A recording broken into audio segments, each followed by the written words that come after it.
Hello friends, मैं हूं आपका दोस्त नरेंद्र और मैं आपके लिए आज की वीडियो में बताने वाला हूं एक कस्टमाइजेशन के बारे में। कस्टमाइजेशन क्या है? How to add your profit after purchase, यानी परचेज बिल चढ़ाने के बाद में आपका प्रॉफिट कैसे ऐड करें। तो दोस्तों, आप लोगों ने नोटिस किया होगा आपकी जो कैलकुलेशन है वो कहां पर अटक जाती है। परचेज के इनवॉइस आते हैं 10-10 पेज के, 20-20 पेज के परचेज के इनवॉइस आते हैं, 100-100 200 आइटम आते हैं। और जब भी आप प्रॉफिट ऐड करने की बात आती है तो आपको कैलकुलेटर उठाना पड़ता है, कैलकुलेशन करना पड़ता है। तो बीजी अकाउंटिंग सॉफ्टवेयर में आप कस्टमाइजेशन का काम करा के आपको रेट से संबंधित कभी भी पीछे नहीं देखना है। ऐसा प्रोसेस आप कर सकते हो अपनी कंपनी के अंदर। वो क्या प्रोसेस है उसके बारे में आपके लिए मैं बताऊंगा। तो दोस्तों, आपको क्या करना है, एक थोड़ा सा सैंपल मैं आपके लिए पहले बताता हूं। ये जो कस्टमाइजेशन है किस तरीके से वर्क कर रहा है। यहाँ पे मैंने दो तरह के आइटम्स बना रखे हैं। कितने तरह के? दो तरह के। एक परचेज का इनवॉइस चढ़ाता हूं मैं, कौन सी डेट को? 1/4/2022 को एक परचेज का इनवॉइस चढ़ाता हूं और इसका जो इनवॉइस नंबर है 1 2 3 4। आइटम वाइज मैंने यहाँ पे लिखा। इसके बाद यहाँ पे नरेंद्र है, नरेंद्र से मैं परचेज करना चाहता हूँ। यहाँ पर मैंने दो आइटम बना रखे हैं, sari add amount, T shirt add percentage. मैंने दो तरह के कर रखे हैं। अब इसमें आप लोगों को बिल्कुल प्रैक्टिकल करके समझ में आ जाएगा कि मैं कहना क्या चाहता हूँ। इसमें जैसे मैंने टी शर्ट जो प्रोडक्ट है वो सेलेक्ट किया, और ये जो कस्टमाइजेशन है मल्टीपल टाइप के जो बिजनेस है वो लोग यूज कर सकते हैं। जैसे कपड़े का काम है किसी के पास तो वो लोग इसका यूज कर सकते हैं। जिसके पास साड़ी का काम है, सूट सलवार का काम है, वो लोग इस कस्टमाइजेशन का यूज कर सकते हैं। कारण जब भी आपके पास कोई आइटम आता है एमआरपी से नहीं आता है। कभी क्या होता है, आपके पास जो भी कोई आइटम आता है वो सीधा 200 रुपये पर पीस के हिसाब से आपके पास आ गया। अब आपको जो भी लेबल लगाना है या कोई बारकोड लगाना है आप अपने हिसाब से लगा सकते हैं। जैसे 200 रुपये रेट परचेज रेट आपको आया है, आज 400 रुपये आपने रेट रख दी और 10% आपने डिस्काउंट रख दिया। इस तरीके से कर सकते हैं या फिर आपकी जैसा इच्छा है जैसे कर सकते हो। लेकिन मैंने यहाँ पे जो कर रखा है वो मैं आपके लिए बताना चाहता हूँ। एक टी शर्ट जो आइटम है वो मैंने यहाँ पे परचेज करना चाहता हूँ। यहाँ पे इसकी क्वांटिटी डाली मैंने 1000 पीस, और इसका जो डिजाइन नंबर है इसमें पैरामीटर का मैं यूज कर रहा हूँ। मैंने डिजाइन नंबर 1 2 3 जो भी मैं अपनी मर्जी से डाल सकता हूँ। 1000 क्वांटिटी ऑटोमेटिक यहाँ पे लिखी हुई आएगी। और इसमें जो खास बात है वो क्या है कि जब भी आप अपनी परचेज रेट अगर आप डालते हैं तो परचेज रेट को जस्ट मैंने इस आइटम के अंदर 50% का प्रॉफिट ऐड कर रखा है। यानी मैं अगर यहाँ पे 500 डालता हूँ, जैसे मैं एंटर करूँगा, अभी मैंने क्या कर रखा है, ऐड परसेंटेज कर रखा है। अब मैंने शायद से यहाँ पे 15% कर रखा होगा। एक बार इस आइटम को मैं मॉडिफाई करके आपके लिए दिखा देता हूँ। इस आइटम को जैसे मैंने मॉडिफाई किया, यहाँ पे एंटर किया, एंटर करने के बाद 30% का रखा है। तो मैं 50% इसलिए कर रहा हूँ, 50% में आपको जल्दी समझ में आएगा। अगर कोई आइटम आपने 200 रुपये में परचेज किया है, उसकी जब भी आप परचेज करते हो, परचेज करने के बाद 200 रुपये रेट आपने डाली है तो 400 रुपये अगर ऑटोमेटिक हो जाते तो आपको जल्दी पता चलेगा। तो यहाँ पे मैंने क्या किया है, इसमें जो कस्टमाइजेशन हो रखा है दो तरीके से हो रखा है कि आप आइटम के अंदर आप प्रॉफिट आप परसेंटेज में भी ऐड कर सकते हैं और अमाउंट में भी ऐड कर सकते हैं। इस आइटम को मैं परसेंटेज में करूंगा, 50% में प्रॉफिट लेना चाहता हूं। और शायद से कपड़े वाले 50 से कम लेते भी नहीं होंगे, 50 का 100 भी ले ले। लेकिन मैं यहाँ पे 50% प्रॉफिट ऐड करना चाहता हूँ टी शर्ट का। यहाँ से मैंने इसको सेव किया।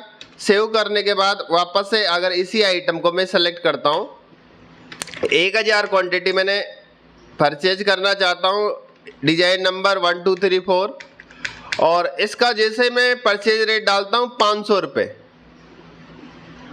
500 रुपये मैंने यहाँ पे डाला तो इधर एमआरपी कितनी लिखी हुई है आगे इसकी ऑटोमेटिक। मैंने कुछ नहीं किया है, मैंने केवल जो कस्टमाइजेशन कर रखा है उसके बारे में आपके लिए बताया है कि मैंने इस आइटम मास्टर के अंदर ऑप्शनल फील्ड के अंदर मैंने सेलेक्ट किया है कि जब भी इस आइटम को मैं परचेज करूंगा तो इसकी जो सेल रेट जनरेट होगी यानी एमआरपी जो जनरेट होगी, मैंने जो भी परचेज किया है उसका जस्ट 50% ऐड करके एमआरपी जनरेट हो जाना चाहिए। इस तरह का मैंने कस्टमाइजेशन करवाया था। तो मेरे पास ये जो सेम सिचुएशन में बता रहा हूँ, मेरा ये प्रोजेक्ट काम कर रहा है। यहाँ पे मैंने एंटर किया है। एंटर करने के बाद जो भी आपकी 500 रुपये के हिसाब से आपने परचेज किया है, यहाँ पर मैंने 50% ऐड किया था। इसको मैं सेव कर देता हूँ और मैं इसको सेल करके भी आपके लिए दिखाऊंगा कि 50% मिल रहा है कि ज़्यादा मिल रहा है। यहाँ पे एक परचेज का इनवॉइस मैंने चढ़ा लिया, एक आइटम चढ़ाया है, उस पर 50% का प्रॉफिट मैंने ऐड किया है। यहाँ पे मैं इसका सेल का इनवॉइस बनाता हूँ। आइटम वाइज मैंने सेलेक्ट किया और यहाँ पे मैंने केस में एक बिल काटा।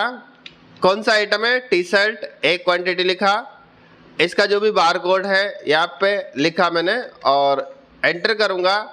कितने से बिल बना है? 750 रुपये से। मैंने कितने का परचेज किया था? 500 रुपये का। कितना परसेंट प्रॉफिट ऐड हुआ? 50%। तो मैंने क्या करना पड़ा? मुझे कुछ नहीं करना पड़ा।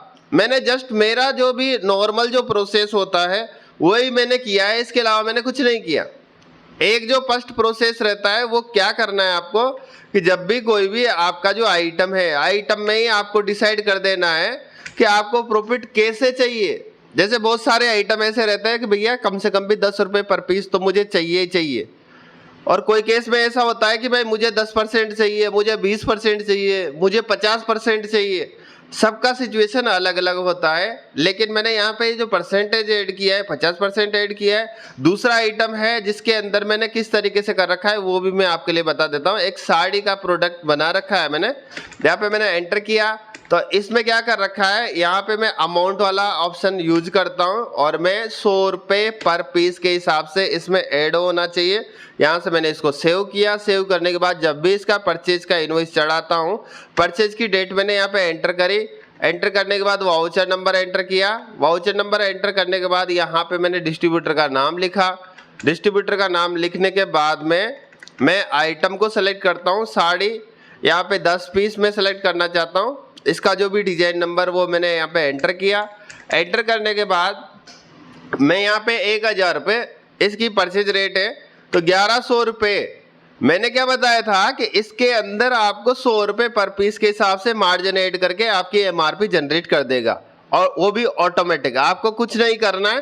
फर्स्ट जो प्रोसेस मैंने आपके लिए बताया है वही प्रोसेस आपको करना है, बाकी आपको अदर कुछ भी नहीं करना है। जब भी आप सेल करोगे, यहाँ पे 1000 रुपये का आपका ये परचेज का इनवॉइस है। 1000 रुपये के हिसाब से आपने परचेज किया है और यहाँ से बिल को आपने सेव किया। सेव करने के बाद जब भी आप सेल करने जाते हैं, सेल करने जाओगे तो जब भी आप परचेज करोगे उसके बाद ही आप सेल करने जाओगे, पहले तो आप बेच नहीं सकते। यहाँ पे केस का मैंने नाम सेलेक्ट किया। साड़ी का जो आइटम है उस पर क्लिक किया। एक क्वांटिटी मैंने एंटर करी। इसका जो भी बार कोड है वो मैं लिख सकता हूँ। यहाँ पे सेलेक्ट किया। सेलेक्ट करने के बाद इसकी जो रेट है, क्या रेट है? 1100 रुपये। और जब भी मैं बिल बनाऊंगा तो 1100 रुपये से इसका बिल बनेगा। तो दोस्तों ये जो सिस्टम है, आप लोग भी अगर चाहते हैं, आप लोगों की प्रॉब्लम्स आती है कि हमें प्रॉफिट का मार्जिन ऐड करना नहीं आता है, या फिर बार बार हमारे को कैलकुलेटर उठाना पड़ता है, हमारे को एक्सेल में मेंटेन करना पड़ता है, तो ये तकलीफों से आप जो भी आपके तकलीफ आती है उससे आप छुटकारा पा सकते हो। लेकिन कस्टमाइजेशन फ्री का नहीं होता है। दूसरा कि आपका जो BLS अपडेट रहेगा तो ही कस्टमाइजेशन काम करेगा। BLS एक्सपायर रहेगा तो आपका कस्टमाइजेशन का काम नहीं करेगा। BLS अपडेट होना ज़रूरी है। और आप जैसे ये जो नया वर्जन जो आया है 12.6 को अगर आप डाउनलोड करते हैं तो आपका जो BG सॉफ्टवेयर है बिल्कुल बहुत फास्ट चलेगा, पहले की अपेक्षा आपका अच्छा चलेगा। और बाकी कुछ नई नई चीज़ें भी BG अकाउंटिंग सॉफ्टवेयर के अंदर आती है। तो दोस्तों ये जो प्रोजेक्ट है ये बहुत ही अच्छा प्रोजेक्ट है। अगर आप लोग चाहते हैं इस तरह का प्रोजेक्ट बनवाना तो आप लोग मुझे कांटेक्ट कर सकते हैं। और ये फ्री नहीं है, ये चार्जेबल है। और बाकी वीडियो आप देख सकते हैं, वीडियो बिल्कुल फ्री है। तो दोस्तों आज के लिए बस इतना ही। नेक्स्ट वीडियो में मिलूंगा नए टॉपिक के साथ। Thank you.